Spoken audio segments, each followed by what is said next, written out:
Long years ago, we made a tryst with destiny, and now the time comes when we shall redeem our pledge, not only or in full measure, but very substantially. The service of India means the service of the millions who suffer. It means the ending of poverty and ignorance and disease and inequality of opportunity. The ambition of the greatest man of our generation has been to wipe every tear from every eye. आधुनिक भारत के निर्माता, महान राजनीतिज्ञ, युग दृष्टा जवाहरलाल नेहरू का आजादी की अर्धरात्रि को दिया गया ऐतिहासिक उद्बोधन न सिर्फ उस क्षण देश की भावुक उत्तेजना को सही स्वर देता है, बल्कि गौरवपूर्ण इतिहास को याद करता है और भविष्य की रूपरेखा का स्वप्न भी रचता है। यह हमारी मजबूतियों और जिम्मेदारियों को ही नहीं, हमारी कमजोरियों और संकीर्णताओं को भी स्वर देता है। नेहरू जी को याद करने का मतलब है उनके देखे हुए स्वप्नों के प्रति अपनी जिम्मेदारी का एहसास करना।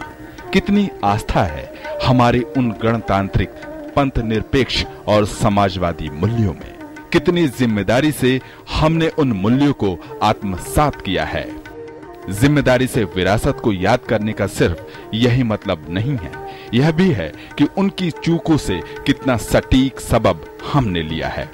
भले ही विश्लेषकों ने उन्हें कटघरे में खड़ा किया हो, लेकिन नेहरू जी का अंतर्राष्ट्रीय कद और विश्व व्यवस्था के लिए उनका योगदान युग प्रवर्तक है।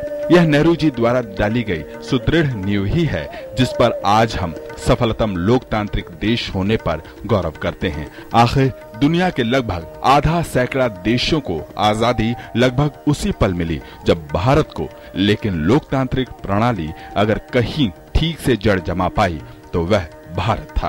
क्या यह बात सहज जिज्ञासा नहीं बनती कि आखिर क्यों, और क्या यह एक किस्म की कृतज्ञता से हमें नहीं भरती?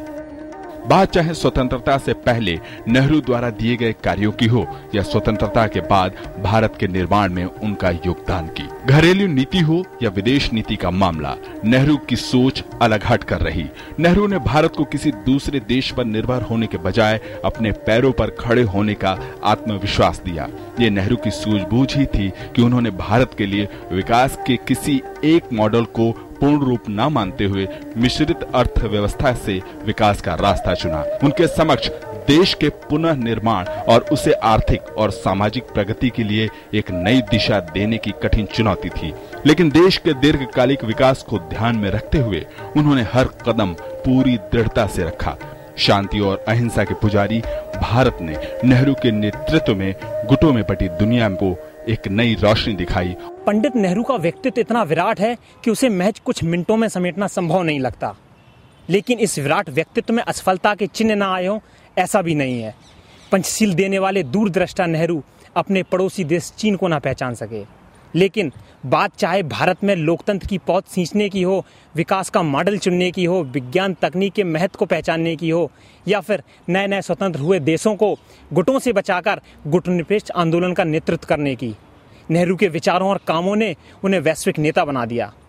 पंडित नेहरू ने महज कुछ सालों में भारत को वह स्थान दिला दिया जिसका वह हकदार था, और भविष्य के भारत की ऐसी सुदृढ़ नींव डाली जिस पर आज हम इतरा सकते हैं। अपने सहयोगी श्रीश चंद्र सिंह और कैमरामैन संजय के साथ मैं अमित, डीडी न्यूज़, दिल्ली।